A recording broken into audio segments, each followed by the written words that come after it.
આપણી સાથે વરિષ્ઠ પત્રકાર જગદીશ મહેતા જોડાયા છે. જગદીશભાઈ, તમે કહ્યું હતું કે નિર્ણય તો એ બાજુ જ આવશે ને 101% પરસોત્તમ રૂપાલાને બદલવા પડશે. ગઈકાલે જ આપણે આ ચર્ચા થઈ હતી. એના પછી ભારતીય જનતા પાર્ટી સમાધાનની ફોર્મ્યુલા શોધવા ગઈ. આ છેલ્લો પ્રયાસ હતો, પણ છેલ્લો પ્રયાસ પણ નિષ્ફળ લાગી રહ્યો છે. હવે કોઈ ઓપ્શન બચ્યો છે ભાજપ પાસે? જે ડિમાન્ડ છે તે ક્ષત્રિય સમાજની જે ડિમાન્ડ છે, હવે એ એકમાત્ર એનું ઓપ્શન બચ્યું છે.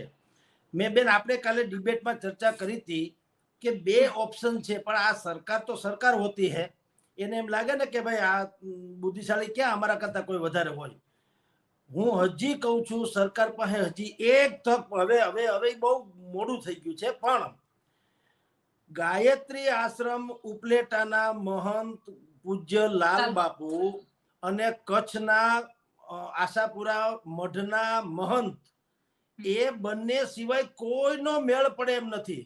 અને એમાં એક ફોર્મ્યુલા એક અલગ રજૂ કરવી પડે એમ છે. ફોર્મ્યુલા એટલે એમ નહીં કે તમે અમને માફ કરજો પરસોત્તમભાઈ તો રહેશે જ, એમ તો કોઈ હાલે નહીં. ફોર્મ્યુલા એવી હતી કે એ લોકો સંત મૂર્તિઓ ક્ષત્રિય સમાજને એમ સમજાવે કે 2024ની ચૂંટણી એ ક્ષત્રિય વર્સિસ ભાજપ નથી, રૂપાલા વર્સિસ ક્ષત્રિય સમાજ નથી, ભારત અને કોંગ્રેસ વર્સિસ ભાજપ નથી.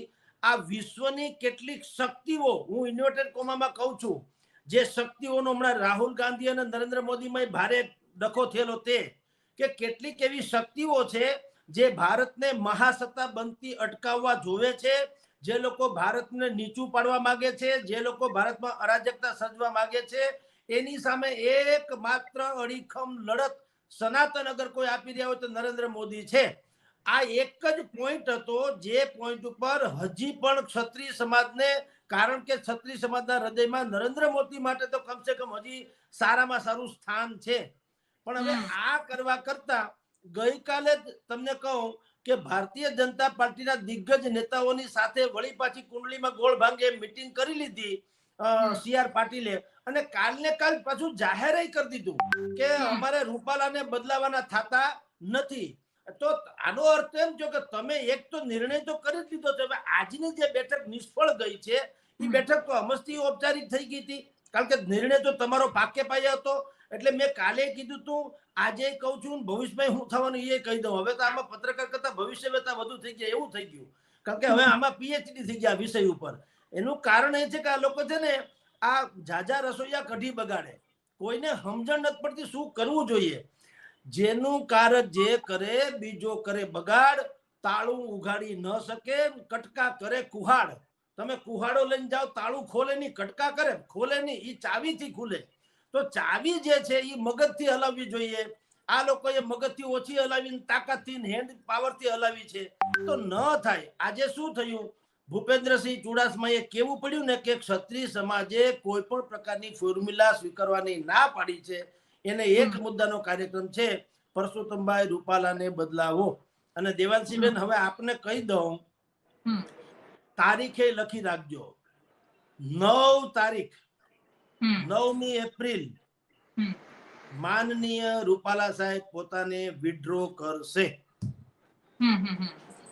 કોઈ છૂટકો જ નથી. જે રીતે ગામે ગામ ડવ લાગ્યો છે. હા, 9 તારીખ સુધી શું કામ રાહ જોશે? આજે તો હજી 3જી થઈ છે. એટલે જ કહું છું, રાહ જોવાનું હજી એક પોઈન્ટ બાકી છે. જે હું કહું છું એમાં કઈ મારો અહમ બહમ નથી, પણ એ તો મેં પણ ત્યાંથી મેળવેલી વિગતો છે. એમાં મારે કોઈ, હું દૂરંદેશી નથી, પણ મને ખબર છે કે ન કરે નારાયણ હજી કંઈક જો મેળ પડતો હોય તો એ આ પડશે કે સંતો મહંતોને રાખશે, તટસ્થ વ્યક્તિઓને રાખશે, કદાચ નરેન્દ્ર મોદીની પણ કોઈ રાષ્ટ્ર જોગું જેમ પ્રવચન હોય એવી કોઈ એક અપીલ અખબાર જોગી આવે ગુજરાતના રાજ્ય ઓલામાં. હજી આ અહીંયા ગુજરાત લેવલે ચાલે છે, અમિતભાઈ શાહ લેવલે બાકી છે, અમિત શાહ પછી ખુદ ગબ્બર. તો આવા જે હજી 3-4 સ્ટેજ બાકી છે, એ સ્ટેજને કારણે આ લોકો બુદ્ધિપૂર્વક દાણો દબાવી જાય છે કે જો કદાચ આ ઘર મેળે પતી જાય તો આપણે આ ડખો બહાર શેરીમાં ન લઈ જાવો, એટલે એવી કોશિશમાં. સર, પણ આમાં પ્રશ્ન શું છે કે જેટલું આંદોલનને દબાવવાની કોશિશ થઈ રહી છે, એટલું એ સ્પ્રિંગની જેમ ઉછળી રહ્યું છે. જો એ પેલું ગોંડલ વાળું ના થયું હોત, એના પછી કાલ વાળું, કેમ કે CR પાટીલે પીસી કરી બે હાથ જોડે એવું લાગ્યું કે પતી જશે, પત્યું નહીં, વધારે ઉછળ્યું ઉપરથી. તો આજે પણ એવું જ છે, પતતું નથી, બધા ઉપરથી આવીને એની અંદર જોડાઈ રહ્યા છે. અને જે ક્ષત્રાણીઓ છે, જે સ્ત્રીઓ છે, એ હદથી વધારે ભયાનક સ્ટેટમેન્ટ આપી રહ્યા છે. જોહર બેન સુધી વાત ભાવ પહોંચી જાય. બેન ભાવનગરના એક ક્ષત્રાણીએ કીધું છે કે જો પરસોત્તમ રૂપાલાને હટાવવામાં નહીં આવે તો હું એના ઘરે જોહર કરીશ, એટલે આત્મદાહ. અહીંયા રાજકોટમાં આશાપુરા માતાનું મંદિર છે, ત્યાં આજે પદ્મિની બા વાળા કરીને જે ક્ષત્રિયાણી છે, એણે અન્નનો ત્યાગ કરીને અહીંયા ઉપવાસ આંદોલન શરૂ કર્યું.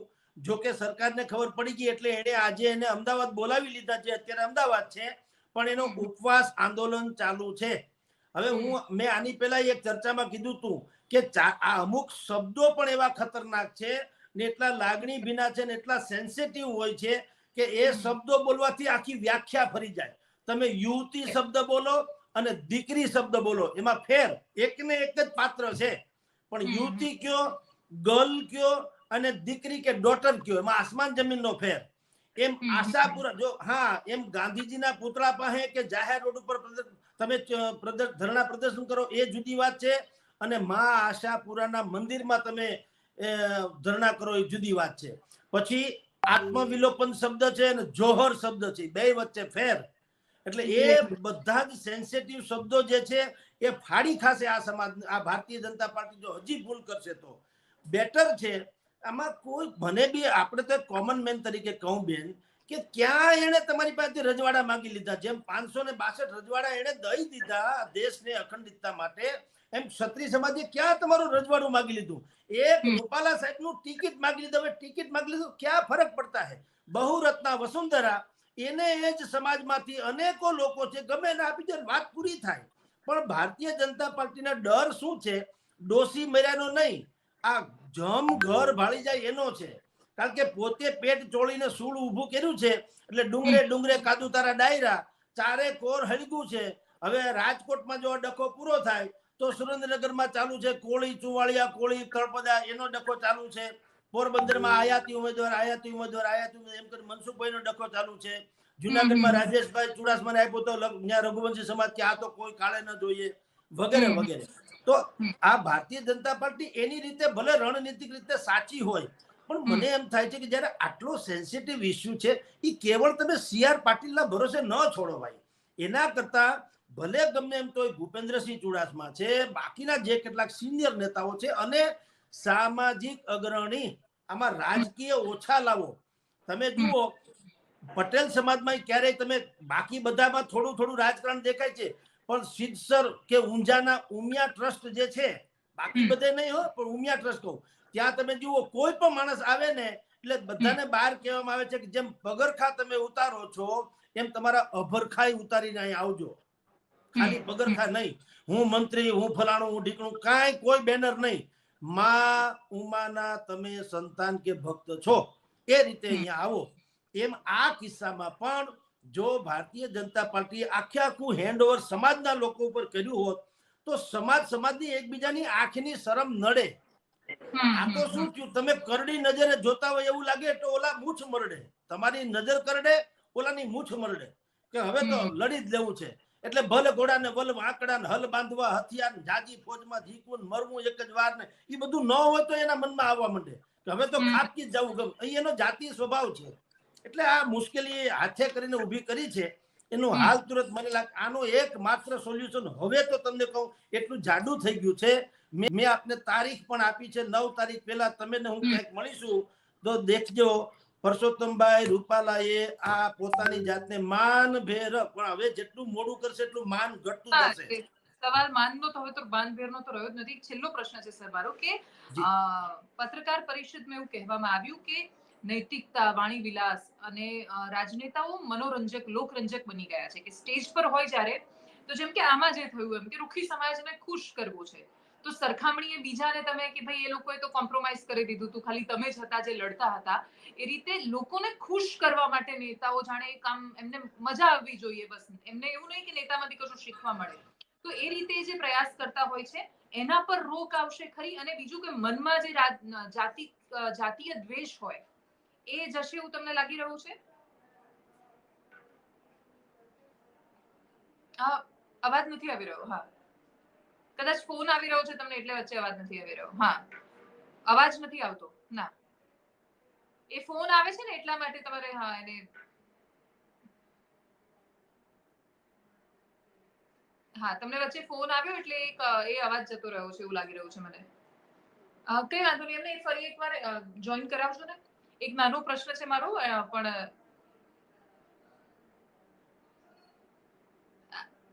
આપનો અવાજ નથી આવતો. હું ફરીથી કનેક્ટ કરાવું છું. Yes, okay. તો હાલ જે પરિસ્થિતિ છે, કેમ કે જે પત્રકાર પરિષદમાં જે વાત મૂકવામાં આવી, નેતાઓ લોકરંજકની જેમ વર્તન કરે છે. મારો એ જ પ્રશ્ન છે, એ કનેક્ટ થાય ફરીથી એટલા માટે એની વાત કરીશું એ વખતે. પણ નેતાઓ સરખામણીએ ખાસા બધા જેમ કે ખુશ કરવા માટે બોલતા હોય છે. પરસોત્તમ રૂપાલા ખાસા મેચ્યોર્ડ અને બહુ દિગ્ગજ નેતા છે, એમાં કોઈ શંકાને સ્થાન નથી. અને મેં આજે જ લખ્યું છે ટ્વિટર પર જ કે નિયતિ જ્યારે તમને એક ચોક્કસ સ્થિતિમાં લાવીને મૂકી દે, આપણે જે કહે છે ને કે ગ્રહો બદલાયા, તો કોઈએ કલ્પના નહીં કરી હોય કે પરસોત્તમ રૂપાલાને અમરેલી છોડીને કે ભાઈ અમરેલી તો લેઉવાની સીટ છે તો કડવાની સીટ પર રાજકોટ મોકલીએ, એવી રીતે એક સુરક્ષિત એમના માટે વાતાવરણ ઊભું કરીને એમને રાજકોટ મોકલ્યા. ત્યારે રાજકોટમાં ડખો થયો. એટલે માણસને લખેલું હોય કે ક્યાંક ડખો થશે તો ગમે ત્યારે ગમે તે રીતે ડખો થઈ જતો હોય છે. તો એ પરિસ્થિતિ એમના માટે સર્જાઈ. પણ એ ડખાનું મૂળ શું છે? તો એ શબ્દ છે. એવો શબ્દ કે આપણે ભલભલા, જેમ કે બ્રિટનમાં જે લોકો વિશ્વ યુદ્ધ જીતીને આવ્યા હતા, એ પ્રધાનમંત્રીને પોતાના પદ પરથી હાથ ધોવા પડ્યા. એનું કારણ કે એ એવી ટિપ્પણી કરી બેઠા કે જે એવું સમજતા હતા કે કોઈ નથી સાંભળી રહ્યું ને થેન્ક બોલાઈ યુ. ગયું.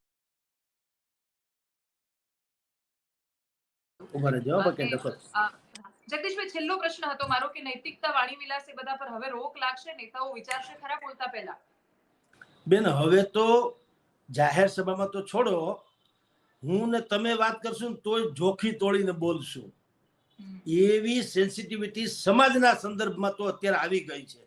તમે ખુદ એક બે ટ્રાય કરજો બેન, કોઈના વિશે કહેજો તો પણ એ બુદ્ધિપૂર્વક કહેશે કે હું તમને વોટ્સએપ કોલ કરું છું, જેથી કરીને રેકોર્ડિંગ ન થાય અને કહેવાનું હોય કહેવાય જાય. એટલે આ સ્થિતિ તો નિર્માણ થઈ જ છે. પરંતુ આવા પરસોત્તમભાઈ રૂપાલા જેવા સારસ્વત પુરુષે કમસે કમ આવી ભૂલ નહોતી કરવી બેન. એનાથી આ છે ને, જેમ ઓલા કે છે ને, કુંભકર્ણ માગવા ગયો ઇન્દ્રાસન, મગાઈ ગયું નિંદ્રાસન, એ એના જેવું થઈ ગયું છે. એટલે એને ભૂલ ન કરવી જોઈએ. પરંતુ એ ભૂલ ઠીક, ચાલો, માણસ માત્ર ભૂલને પાત્ર, પણ એક મોટા પાયે ક્ષમાયાચના કરીને પછી જ્યારે જાડુ બહુ થઈ ગયું ને, અત્યારે આપણે જાણીએ છીએ, ભારેલા અગ્નિ જેવી સ્થિતિ શું કામ થવા દેવી જોઈએ? હવે શું ફેર પડે એક ટિકિટમાં ન આપે? અને કશું જ તો બીજે બધે જે પ્રોબ્લેમ બેન ચાલે છે, એ શિસ્તના ઓઠા હેઠળ ઠાળી શકાય એમ છે. કારણ કે એમાં સમાજનો વિદ્રોહ નથી, એમાં કોઈ બેન બેટી ઉપર નથી બોલ્યું. એ પક્ષની વાતો, તો દર વખત આવું થાય. જે ટિકિટ વાંચુકો હોય એને એમ લાગે અમે રહી ગયા, અને જે લોકોને ટિકિટ મળી છે એને એમ લાગે છે કે અમે ફાવી ગયા. એટલે એ તો દાબી શકાય એવા બળવા હતા. આ તો એક આખા સમાજની અસ્મિતાનો પ્રશ્ન થઈ ગયો હતો.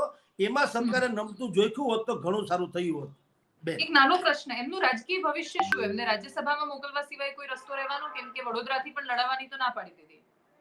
નૃપુર શર્માનું નામ તો આપણે જાણીએ છીએ બેન. વાત સાચી છે. હમણાં એનો આ ભવિષ્ય આ છે. 6 મહિના કઈ દેખાય, અથવા તો કમસે કમ સરકાર ચૂંટાય નહીં, અથવા તો પરિણામ ન આવે ત્યાં સુધી તો હમણાં એ ઓજલમાં રહે એટલું જ એના ભાગમાં છે. સારું, વાત સાચી છે. થેન્ક યુ સો મચ જગદીશભાઈ, તમે અમારી સાથે જોડાયા અને ચર્ચાનો હિસ્સો બન્યા. આખરે વાત એ જ સમજાઈને સામે આવે છે કે પરસોત્તમ રૂપાલાનું રાજકીય ભવિષ્ય નજીકના ભવિષ્યમાં તો અંધકારમય દેખાઈ રહ્યું છે. એનું સૌથી મોટું કારણ એ છે કે ભારતીય જનતા પાર્ટીની પાસે એક છેલ્લો, આમ તો આ જ છેલ્લો ઓપ્શન હતો, બીજી કોઈ સમાધાનની ફોર્મ્યુલા આ વાતને લાંબી ખેંચે એવું લાગતું નથી. કેમ કે વાત લાંબી ખેંચવામાં લાંબુ છે નહીં. જે રીતે મામલો જબરદસ્ત સંવેદનશીલ બની રહ્યો છે, તમે સમજો કે જે રીતે નિવેદન આવી રહ્યા છે. કાલે હું ગીતાબા પરમારનો ઇન્ટરવ્યુ સાંભળી રહી હતી. અમારે ત્યાં જ અમારા જ પત્રકારે પાયલે કર્યો હતો. એ ઇન્ટરવ્યુ જ્યારે મેં સાંભળ્યું તો મને થયું કે ખાસું સંવેદનશીલ રીતે બોલાઈ રહ્યું છે. એ ધ્રુસકે ને ધ્રુસકે રડી રહ્યા હતા ઇન્ટરવ્યુમાં. તમે કલ્પના નથી કરી શકતા કે આ આંદોલનને ક્ષત્રાણીઓએ કેટલી સંવેદના સાથે લીધું છે. અને હા, જો આ આંદોલનમાં પણ જો સ્ત્રીઓ ન હોત તો કદાચ આંદોલનમાં ક્યારનું સમાધાન થઈ ગયું હોત. અને જેટલા લોકો આજે મોટી માં બનીને સમાધાન કરાવવાની કોશિશ કરતા હતા, એમાંથી અડધો અડધ નેતાઓ એમનું રાજકીય સમર્થન ભારતીય જનતા પાર્ટીના આખા સમાજનું રહ્યું છે. અને ક્ષત્રિય સમાજ ભાજપ સાથે ખાસું બધી રીતે સંકળાયેલો રહ્યો છે, અને એટલા જ માટે એ લોકો એની અંદર જોડાવાની ચોક્કસ કોશિશ કરતા, પરંતુ એ સમાધાન આવ્યું નથી. અને એટલા જ માટે જગદીશભાઈએ શું કહ્યું એ પણ મારે તમને ફરી એકવાર સંભળાવવું છે, કેમ કે જગદીશ મહેતા જે બોલી રહ્યા હતા એ બધું જ એ આખી જે વાત છે તમને ભવિષ્ય પણ એનું સમજાશે. પરસોત્તમ રૂપાલાનું ભવિષ્ય શું આજથી બીજી કોઈ સીટ પરથી ઉભા રહેવાનો સવાલ આવતો નથી, અને એટલા જ માટે સાંભળીએ જ વરિષ્ઠ પત્રકાર રાજકોટના જગદીશ મહેતાને.